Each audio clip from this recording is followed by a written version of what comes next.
ভারতের রাশিয়া আছে, পাকিস্তানের চীন আছে, আমাদের কিন্তু কেউ নাই। সাবেক রাষ্ট্রদূতদের কেউ কেউ মনে করেন কার্যকর পররাষ্ট্রনীতি না থাকায় স্বাধীনতার ৫৪ বছর পরেও বাংলাদেশের পরীক্ষিত কোনো বন্ধু নেই। আমাদের আসলে কোনো পররাষ্ট্রনীতি নাই। হ্যাঁ, এটা এক ধরনের অ্যাডহক বেসিসে একটা দেশ চলছে। সরকার পরিবর্তন হয়, দেখা গেল যে আমাদের প্রায়োরিটি সম্পূর্ণ পরিবর্তন হয়ে যায় এবং আমাদের মানে পররাষ্ট্রনীতির ধারাবাহিকতার জন্য সবচেয়ে যেটা বড় প্রয়োজন সেটা হলো যে দেশের মূল রাজনৈতিক দলগুলির কিছু আমরা যেটাকে বলি যে কমন ইস্যুতে তাদের মানে অভিন্ন অবস্থান থাকতে হবে। মঙ্গলবার সকালে রাজধানীর সিরডাপ মিলনায়তনে সেন্টার ফর গভর্নেন্স স্টাডিজ আয়োজন করে বৈদেশিক নীতি, কূটনীতি এবং বৈশ্বিক সম্পর্ক বিষয়ক নীতি সংলাপ। সেখানে অংশ নিয়ে বাংলাদেশের পররাষ্ট্রনীতি নিয়ে চুলচেরা বিশ্লেষণ করেন সাবেক রাষ্ট্রদূত, আন্তর্জাতিক সম্পর্ক বিশ্লেষক ও বিভিন্ন দলের নেতারা। লাইফে কোনো কিছুর গ্যারান্টি নাই, তাই ইন্স্যুরেন্স করুন সিটি ব্যাংকে, কারণ ইন্স্যুরেন্স করলে সিটিতে সুরক্ষা পাবেন নিশ্চিন্তে। রাজনীতিবিদরা অভিযোগ করে বলেন, সস্তা জনপ্রিয়তার আশায় অন্তর্বর্তী সরকার ভারতের পায়ে পাড়া দিয়ে ঝগড়া করছে। আলোচকরা মনে করেন পাকিস্তান নয়, বরং চায়না, রাশিয়া ও ভারতের সাথে সম্পর্কই বাংলাদেশের ভবিষ্যৎ নির্ধারণ করবে।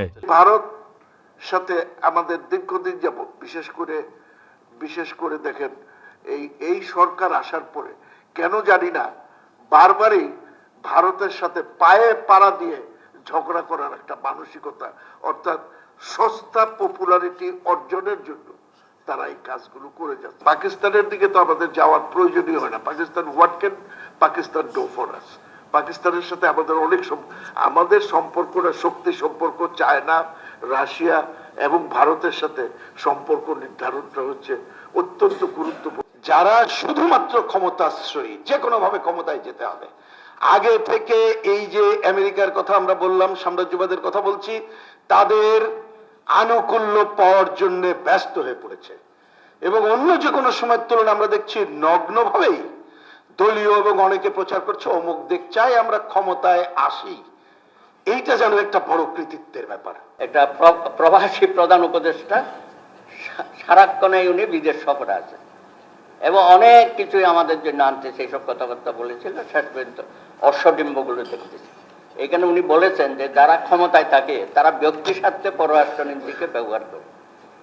আমি উনাকে এখন বেশি করে দেখেছি। 18 মাসের মাথায় আমি বলতে চাই যে উনি আমাদের পররাষ্ট্র নীতিটা ব্যক্তি স্বার্থে ব্যবহার করেছে, ব্যবসায়িক স্বার্থে ব্যবহার করেছে। বড় রাষ্ট্রগুলো নানা অজুহাতে ছোট রাষ্ট্রগুলোকে গিলে খেতে চায় বলে অভিযোগ করে তরুণ রাজনীতিবিদদের কেউ কেউ। মানে পাওয়ার আসলে কখনো মোর দেন জাস্টিস হয়ে যায়। সো বড় শক্তিশালী রাষ্ট্র অনেক সময় অজুহাত বানিয়ে যে দুর্বল দেশের বিরুদ্ধে ব্যবস্থা নেয়। বাংলাদেশের ক্ষেত্রে কিন্তু এটা একাধিক জায়গায় এবং যে প্রশ্নগুলো এসছে এইসব জায়গায় আমরা দেখতে পাচ্ছি। রাজনৈতিক দলগুলোর বিভাজনের কারণেই বাংলাদেশ অন্য রাষ্ট্রের আগ্রাসনের শিকার হচ্ছে বলে মন্তব্য করেন বিশ্লেষকরা। তাগিদ দেন দলমত নির্বিশেষে একটি পররাষ্ট্রনীতি তৈরি করার। আমরা সবসময় আমরা কেন জানি না, আমরা আমাদের ডেফিসিট গুলোকে দেখি, ভালনারেবিলিটিস গুলোকে দেখি। আমাদের কিন্তু প্রচুর রিসোর্সেস আছে। If we factor in the sea resources, সেটাকে আমরা দেখবো।